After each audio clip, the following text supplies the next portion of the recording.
Have you ever been sick before or had to take care of a loved one and thought, oh, I just don't know what's wrong?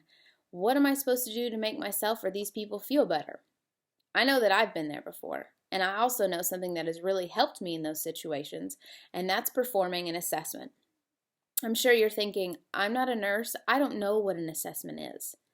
According to Lippincott's Essential of Nursing, an assessment is a systematic collection of data.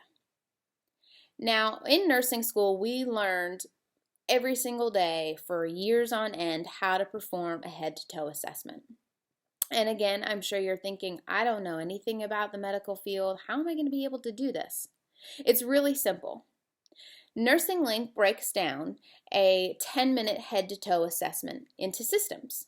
So let's think our first system. Let's look at our head. That's your head, ears, eyes, nose, and throat. Does anything look abnormal? Do their eyes look red? Are they sniffly or sneezing? Do they complain of their throat hurting? Next, let's move down to our abdomen. Are they complaining of their stomach hurting? Is anything red? If you use your hands and press lightly on their stomach, do they scream in pain? Do they say that it hurts? Next, let's also go down to your extremities, your arms, your legs. Does something look funny? Obviously, if there's a bone sticking out somewhere, we have a problem. But you can also take a look and see, are all of the fingers in the right spot? Are any of them bent funny? Do we have a cut somewhere? Are they complaining of their legs hurting? Are they able to walk? These are basic things that you can use just by looking at them without even having to touch them or ask them any questions. Next, we're going to think about our skin. Now, in nursing school, we learn that your skin is a quick and the best indicator to learn about what's going on with someone. I'm sure all of you are thinking, oh, yes, you know when someone has a fever because you put your hand on their head and you can tell they're warm, and ta-da, I figured it out, they have a fever. Well, you actually can learn a little more than that from someone's skin. Oftentimes children, when they run a fever, they get flushed. Their cheeks become really red. So let's look at the color. Are they their normal skin tone? Are they pale? Are they blue? How do they feel? Is it warm to the touch? Are they cold to the touch? Does their skin feel moist? Also, we're going to look head to toe and see, do they have any cuts or scrapes or bruises? Are they bleeding from anywhere? Have they had a fall? These are all important things to look for after an accident, if a child falls off of their bike, because we want to make sure we get these things cleaned up and taken care of in a quick manner. Now, speaking of quick manner, timing is everything when it comes to a person's health. Something as small as a scrape could turn into a major infection where you have to be on antibiotics and you have to go to the doctor and you have to have it cleaned out. So let's say your child does fall off a bike. It's really important to check them out and look and see, do they have any cuts, scrapes, or bruises?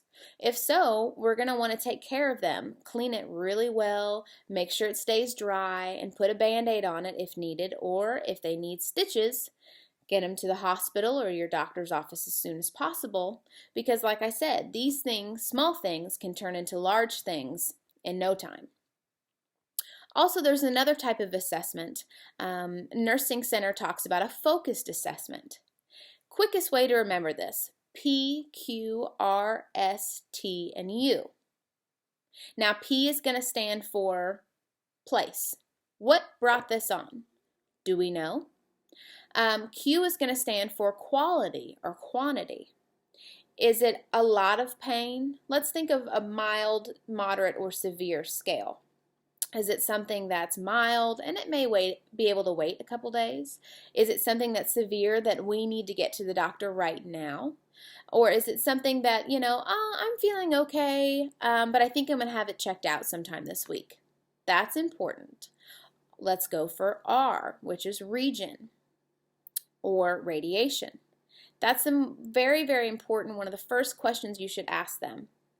Where does it hurt? How does it hurt? And if it hurts in your stomach, does it radiate to your back?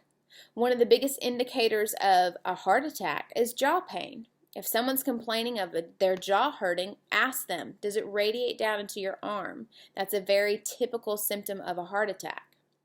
Also, severity on a 1 to 10 scale. Now, this is harder for younger children, but older adults should be able to do this. On a scale of 1 to 10, with 1 being the best and 10 being the worst, how bad is your pain?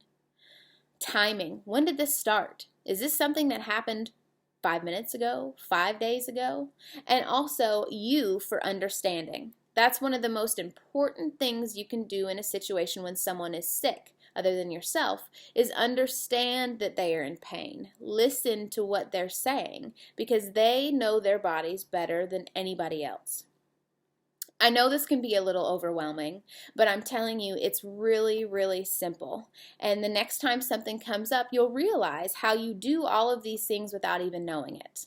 I hope I've been able to teach you something, and I hope that the next time something comes up, you'll feel better and more secure, and you'll know what to do to make your loved one feel better.